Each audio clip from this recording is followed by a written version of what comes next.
नमस्कार दोस्तों। Achievement classes में आपका स्वागत है। ज्योग्राफी के सीरीज का यह तीसरा लेक्चर है जिसमें हम देख रहे हैं भौतिक भूगोल को, और यह उसका यह तीसरा लेक्चर है। हमने पहले लेक्चर में देखा था ब्रह्मांड की उत्पत्ति कैसे हुई, और हमने दूसरे लेक्चर में देखा था ग्रहों की उत्पत्ति कैसे हुई, अर्थात सोलर सिस्टम की उत्पत्ति कैसे हुई। आज के लेक्चर में हम देखेंगे सोलर सिस्टम के एक एक ग्रह को, सारे ग्रह को हम पढ़ेंगे बारी बारी। सौर मंडल के सारे ग्रह को पढ़ेंगे बारी बारी। चलिए दोस्तों हम शुरू करते हैं सौर मंडल से।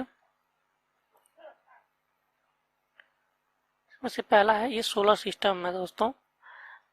ये हमारा सौर मंडल है। ये इसके ग्रह है, ये सूर्य है, ये बीच में मंगल और बृहस्पति के बीच में एस्ट्रॉयड बेल्ट है जिसे हम क्षुद्र ग्रह की पेटी बोलते हैं। ये है, तो हम देखते हैं कि ये हमारा सौरमंडल क्या है। तो सौरमंडल है ग्रह, उपग्रह, क्षुद्र ग्रह, धूमकेतु तथा धूल कण जो सूर्य की परिक्रमा करते हैं, उन सबको मिला करके सौरमंडल बनता है। हमारे सौरमंडल के बारे में देखते हैं कुछ पॉइंट। जो हमारा सौरमंडल है इसमें 9 ग्रह थे, लेकिन 2006 में अंतर्राष्ट्रीय खगोलीय संघ ने प्लूटो को ग्रह की श्रेणी से निकालकर 52वें ग्रह की श्रेणी में रख दिया। इसीलिए वर्तमान में हमारे पास 8 ही ग्रह हैं। और हम 8 ग्रहों को 2 श्रेणी में डिवाइड करते हैं। पहला है आंतरिक ग्रह, दूसरा है बाह्य ग्रह, जिसे हम इंग्लिश में इनर प्लैनेट्स है, और इसको बोलते हैं इंग्लिश में आउटर प्लैनेट्स है। इनर प्लैनेट्स में हम पढ़ते हैं बुध, शुक्र, पृथ्वी, मंगल। यहाँ पर देखिए ये बुध ग्रह है, ये शुक्र, ये पृथ्वी, ये मंगल है। और हम लोग आउटर वाले में पढ़ते हैं बृहस्पति, शनि, अरुण, वरुण।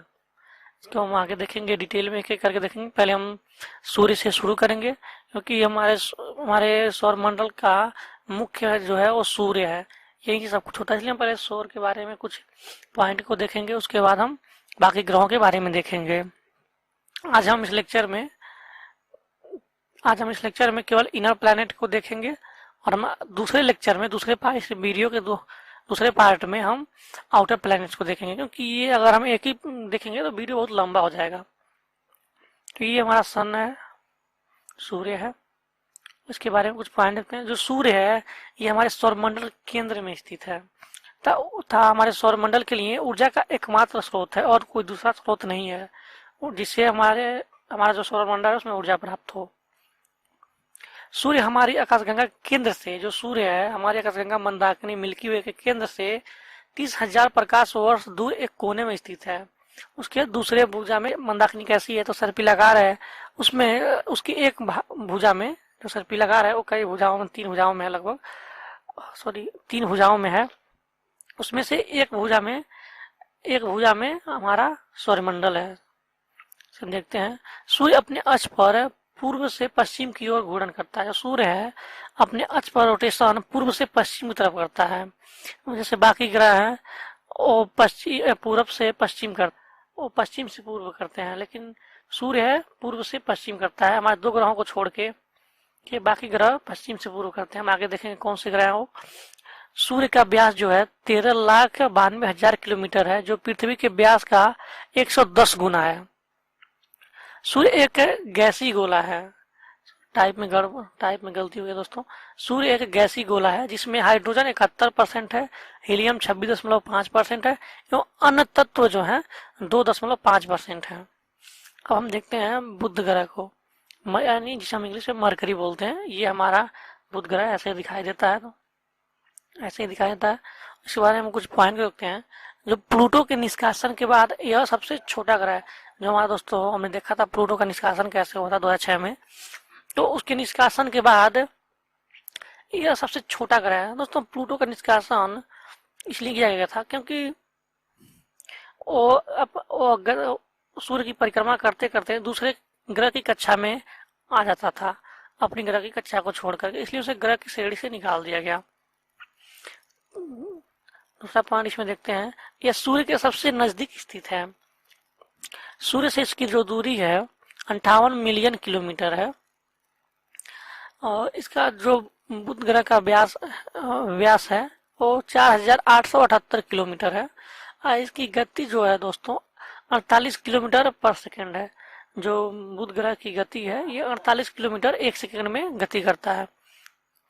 यह सूर्य की परिक्रमा करने में 88 दिन का समय लेता है तथा अपने अक्ष पर 58.65 दिनों में एक परिभ्रमण कर लेता है। जब बुध ग्रह सूर्य और पृथ्वी के मध्य से गुजरता है तो इसे बुध का पारगमन कहते हैं।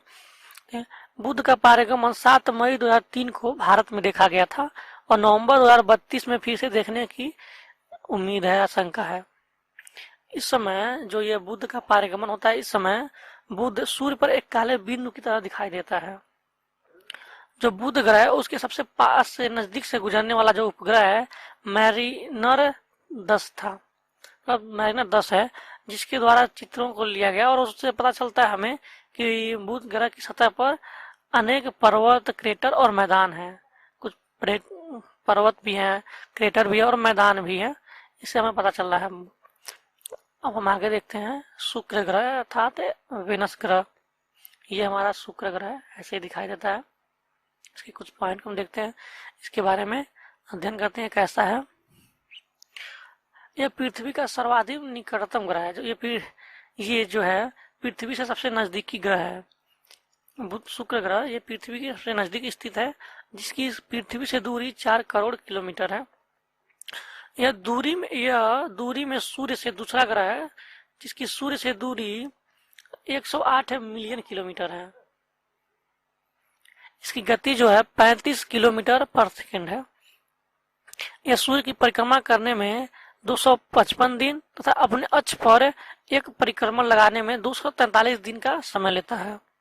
यह सूर्य की परिक्रमा पूर्व से पश्चिम दिशा की तरफ करता है। दोस्तों हमने देखा था ना कि जो दो ही है जो पूर्व से पश्चिम की तरफ परिक्रमा करता है सूर्य का, तो ये बुध इसमें से एक शुक्र ग्रह है दोस्तों। बाकी ग्रह पश्चिम से पूर्व की तरफ परिक्रमा करते हैं। यहाँ सूर्योदय जो होता है पश्चिम में होता है तथा जो सूर्यास्त होता है वो पूरब में होता है।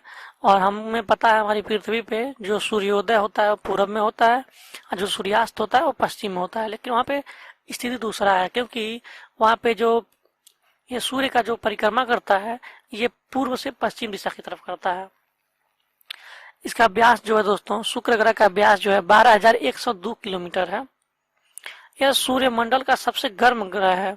इसका तापमान 457 केल्विन है।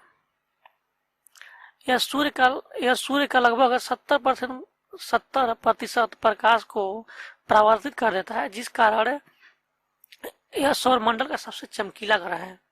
जो सूर्य का प्रकाश आता है उसको लगभग 70% ये परावर्तित कर देता है, जिस कारण से यह सबसे चमकीला ग्रह है। इसीलिए हम इसे चमकीला ग्रह भी कहते हैं। आकार में पृथ्वी से थोड़ा कम होने के कारण इसको पृथ्वी की जुड़वा बहन कहा जाता है। इसको पृथ्वी की जुड़वा बहन इसलिए कहा जाता है क्योंकि आकार में पृथ्वी से थोड़ा ही कम है। यह सुबह में पूर्व में तथा शाम को पश्चिम में दिखाई देता है, जिस कारण इसे भोर का तारा अथवा सांझ का तारा कहते हैं। दोस्तों हमने ये देखा शुक्र ग्रह के बारे में कुछ पॉइंट को। हम देखते हैं पृथ्वी है अर्थात हमारे ग्रह के बारे में कुछ जानकारी को। ये हमारे अर्थ है, जैसा कि आप देखे हैं इसके बारे में। ये सूर्य से दूरी के क्रम में तीसरा ग्रह है तो आकार में 5वां सबसे बड़ा ग्रह है। अगर सूर्य के दूरी के क्रम में देखा जाए तो ये तीसरा ग्रह है और आकार के हिसाब से देखा जाए तो यह 5वां बड़ा ग्रह है। सूर्य से इसकी जो दूरी है 150 मिलियन किलोमीटर है। यह शुक्र और मंगल ग्रह के बीच में स्थित है। जो हमारा अर्थ है इसका व्यास है 12,756 किलोमीटर इसका व्यास है। अगला देखते हैं हम पॉइंट। पृथ्वी अपने अक्ष पर 23.5 डिग्री झुकी हुई है दोस्तों। यह अपने अक्ष पर पश्चिम से पूरब की तरफ सूर्य की परिक्रमा करती है, जो 1610 किलोमीटर की गति से करती है। और ये अपने एक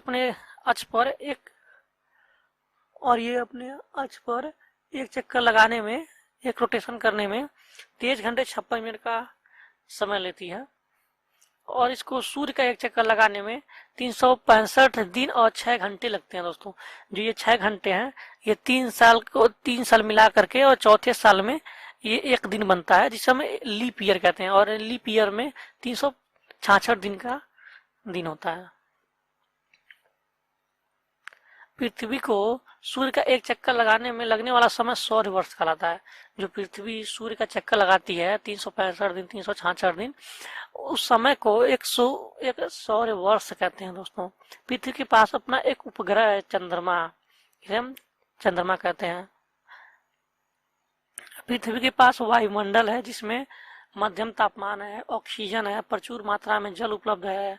हम जानते हैं नाइट्रोजन, कार्बन डाइऑक्साइड है, अन्य गैसें हैं जिसे हम सांस लेते हैं। जिसके कारण एक यही एक ऐसा ग्रह है जिस पे जीवन उपलब्ध है। पृथ्वी पर जल की मात्रा अधिक होने के कारण अंतरिक्ष से यह नीला दिखाई देता है। इस कारण से इसे हम नीला ग्रह भी कहते हैं। तो ये हमने कुछ अर्थ के बारे में जानकारी देखी। अब अगला जानकारी हम लोग देखते हैं। अगला जानकारी देखते हैं हम मार्स के बारे में, अर्थात मंगल ग्रह के बारे में। जी इसमें से ये है, ये हमारा मंगल ग्रह है, ऐसे दिखाई देता है मंगल ग्रह। आगे हम लोग देखते हैं, सूर्य से दूरी के क्रम में यह चौथा तथा आकार के हिसाब से यह 7वां बड़ा ग्रह है। तो सूर्य से दूरी के क्रम में देखेंगे तो ये चौथा ग्रह है, और आकार के हिसाब से देखा जाए तो ये 7वां ग्रह है। सूर्य से जो इसकी दूरी है 228 मिलियन किलोमीटर है। यह अपने अक्ष पर 24 घंटे 37 मिनट में एक चक्कर, अपने अक्ष पर एक रोटेशन कर लेता है, यानी एक बार घूम जाता है, करता है। और अर्थात सूर्य की परिक्रमा में एक चक्कर लगाने में 687 दिन का समय लेता है। इसकी मिट्टी में लगभग 10% आयरन ऑक्साइड पाया जाता है, जिस कारण से यह ग्रह लाल दिखाई देता है, इसलिए इसको हम लाल ग्रह भी कहते हैं। मंगल ग्रह की सतह लाल होने के कारण इसे लाल ग्रह भी कहा जाता है, हमने देखा था। मंगल ग्रह के अध्ययन हेतु अमेरिका ने, जो मंगल ग्रह का अध्ययन करने के लिए अमेरिका ने वर्ष 1997 में प्रथम अंतरिक्षयान पाथफाइंडर को सफलतापूर्वक मंगल ग्रह की सतह पर उतारा था। जो ये अमेरिका है, अर्थात नासा है, 1997 में प्रथम अंतरिक्षयान भेजा था जिसका नाम था पाथफाइंडर। इसको सफलतापूर्वक मंगल ग्रह की सतह पर उतारा था। इसके पहले अभी तक बाद से अनेक अंतरिक्षयान को भेजा गया, जिसको हम देखते हैं। इसमें से मार्स ग्लोबल सर्वेयर तथा मार्स ओडिसी 2001 में भेजा गया, 2003 में भेजा गया था स्पिरिट तथा अपॉर्चुनिटी, 2005 में भेजा गया था मार्स रिकॉग्नाइजेंस ऑर्बिटर तथा फिनिक्स मार्स लैंडर 2007 में भेजा गया था। भारत ने भी मंगल ग्रह अध्ययन हेतु 2013 में मंगलयान भेजा था। इसके 2 उपग्रह हैं, अर्थात मंगल ग्रह के 2 उपग्रह जिसे हम फोबोस और डिमोस बोलते हैं। सौरमंडल का सबसे बड़ा ज्वालामुखी ओलिपस मेंसी था। सौरमंडल का सबसे ऊंचा पर्वत निक्स ओलंपिया, जो कि माउंट एवरेस्ट से 3 गुना अधिक ऊंचा है, मंगल ग्रह पर स्थित है। यानी कि यहाँ पे हमारे ग्रहों की बात नहीं हो रही है, यहाँ पूरे सौरमंडल की, हमारे सौरमंडल की बात हो रही है। उसमें सबसे बड़ा ज्वालामुखी जो है ओलिपस मेंसी है, जो मंगल ग्रह पर है। और हमारे सौरमंडल का सबसे बड़ा जो ऊंचा पर्वत है, सबसे ऊंचा पर्वत जो है निक्स ओलंपिया है, जो माउंट एवरेस्ट से 3 गुना बड़ा है। माउंट एवरेस्ट से 3 गुना बड़ा, आप समझते हैं कितना बड़ा है दोस्तों। तो ये भी मंगल ग्रह पर स्थित है। थैंक यू दोस्तों वीडियो देखने के लिए। अगर आपको वीडियो पसंद आया हो तो लाइक, शेयर और सब्सक्राइब जरूर करें। थैंक यू दोस्तों।